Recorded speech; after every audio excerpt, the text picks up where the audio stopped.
দেশের বিভিন্ন জায়গায় যেভাবে বন্যায় আক্রমণ করছে, আমি যেহেতু বন্যা নিয়ে কাজ করছি, আমার কাছে মনে হয়েছে যে এই বন্যার সময় আমার একটা অধিকার আছে যে আপনাদের সবাইকে একটা আহ্বান করার, যে যে যে এলাকায় কৃতি সন্তান আছে তারা নিজেরা একটু ঝাঁপিয়ে পড়েন। সবাই একসাথে দাঁড়াইলেই দেশের যে কোনো দুর্যোগে আমরা মানুষের কল্যাণ কিছু করতে পারবো। দেশের এই পরিস্থিতিতে, বন্যা পরিস্থিতিতে আমাকে আসতেই হলো আমার ভিডিওতে। আমি সোশ্যাল মিডিয়ার মাধ্যমে যেভাবে দেখলাম যে এত পানি, বিশেষ করে আমি আমাদের এলাকায় দেখলাম যে 93 সালের পরে হবিগঞ্জে এত পানি খোয়াই নদীর উপরে কখনো হয়নি।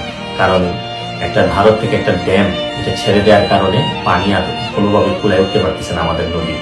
এইদিকে আবার আমাদের দেখলাম যে ফেনীতে তো মানে শুধু বাড়ির ভিতরে ঢুকছে তা না, বাড়ির চালের উপর দিয়ে পানি যাচ্ছে।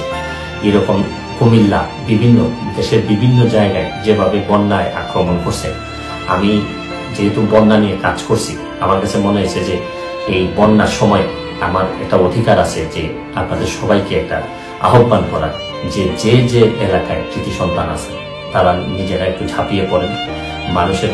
কারণ দূর থেকে বন্যা বলতে আমরা পানি দেখি, কিন্তু আপনি যদি কাছে যান, প্রতিটা পরিবার যে কি পরিমাণ কষ্ট হয়, কাছে গেলে বুঝতে পারবেন যে মানুষের কষ্ট। আমরা তো এমনি শুধু থই পানি দেখি, কিন্তু ভিতরে গেলে বোঝা যায় মানুষের খাবারের অভাব হয়, মানুষের পরিনিষ্কাশন ব্যবস্থার অভাব হয়, মানুষের স্যালাইন লাগে। সামান্য একটা স্যালাইন নিয়ে যেতে পারলেও অনেক বড় উপকার হয়।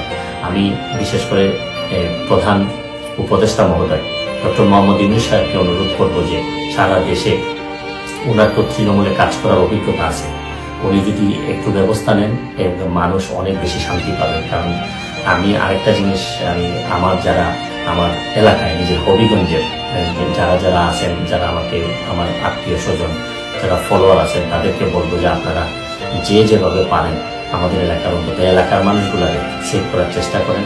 আমার পক্ষ থেকে আমি যেভাবে পারি কিছু না কিছু সহযোগিতা করার চেষ্টা করব। কারণ সবাই একসাথে দাঁড়াইলেই দেশের যে কোনো দুর্যোগে আমরা মানুষের কল্যাণ কিছু করতে পারবো।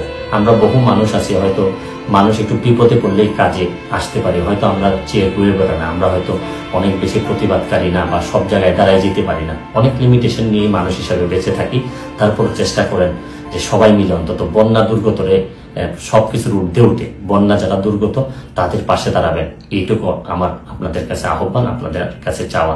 তারপর আমি একটা জিনিস বলি যে খুব খারাপ, এখনো আমাদের এলাকায় নদী ভাঙ্গন দেখা দেয়নি, নদীর চারদিকে পানি পড়তেছে।